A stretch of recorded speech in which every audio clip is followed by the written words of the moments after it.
دنیا میں اربوں لوگ بغیر نشے کے ہی تو جی رہے ہیں. بالکل. چند ہی لوگ ہیں جو نشہ کرتے ہیں. تو پہلے تو اچھا وہ بھی نشے سے پہلے زندہ رہتے تھے.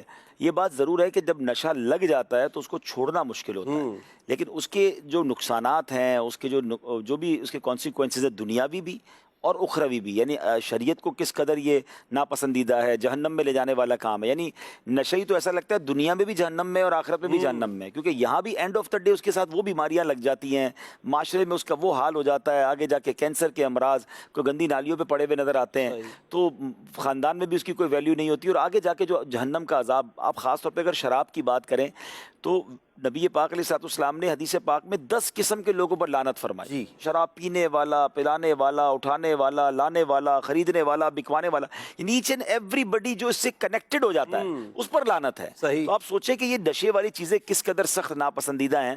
تو ایسے لوگوں کو پہلے تو اس کے نقصانات پڑھنے چاہیے یا معلوم کرنے چاہیے, اور پھر اس کو جو ہے نا وہ اس کا ول پاور کے ذریعے اس کو چھوڑنے کی کوشش کرنی چاہیے. ان کو ساتھ کی بھی ضرورت ہوتی ہے, بالکل ان کو سپورٹ بھی دینا پڑے گا. جب ان کے ساتھ اگر آپ نشہ چھڑواتے ہیں تو ان کی واقعی طلب بڑھتی ہے, تو اس وقت ان کو پیار محبت, خاص طور پہ اس میں ہم نے دیکھا ہے کہ اگر وہ جگہ چینج کر دی جائے نا, کہ جو بندہ واقعی چاہتا ہے میں نشہ چھوڑ دوں, تو اس کو وہ علاقہ وہ شہر کچھ دنوں کے لیے چھوڑنا پڑے گا.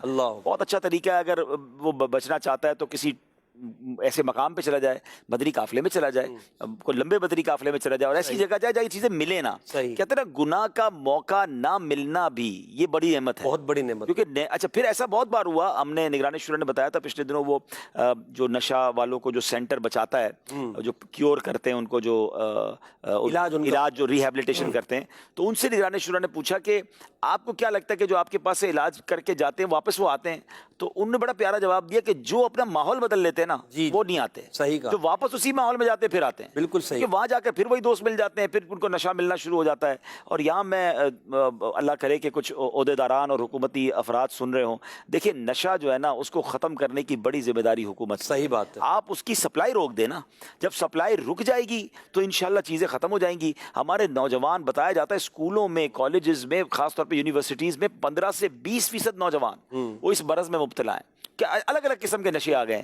تو آپ سوچیں ہماری آنے والی نسل کا بننا کیا ہے, وہ کیسے ہیلدی ہوگی, وہ کیسے ملک کو چلانے والے بنیں گے جن کے دماغ ہی معاف رہیں گے. اور ان ماں باپ کا سوچیں ان کا کیا حال ہوگا.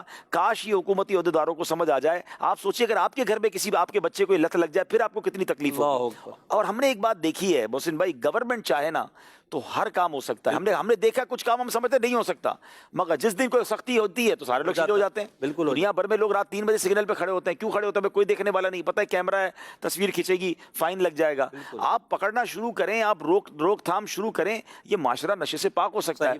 مجھے اچھی طرح یاد ہے جب نگران شورا اور ہم صدر پاکستان سے ملنے گئے تھے تو اس وقت بھی نگران شورا نے جو لیٹر دیا تھا صدر پاکستان کو, اس کے بعد وزیر اعظم جو زمانے کے تھے ان کو بھی دیا تھا, اس میں بھی یہ لکھا تھا کہ خدا را آپ اپنے ذمہ داری کا احساس کریں اور آپ نشے کو روکنے میں اپنا کردار ادا کریں, کیونکہ یہ امت کو گھن کی طرح کھا رہا ہے اور بچے ہمارا فیوچر تباہ ہو رہا ہے.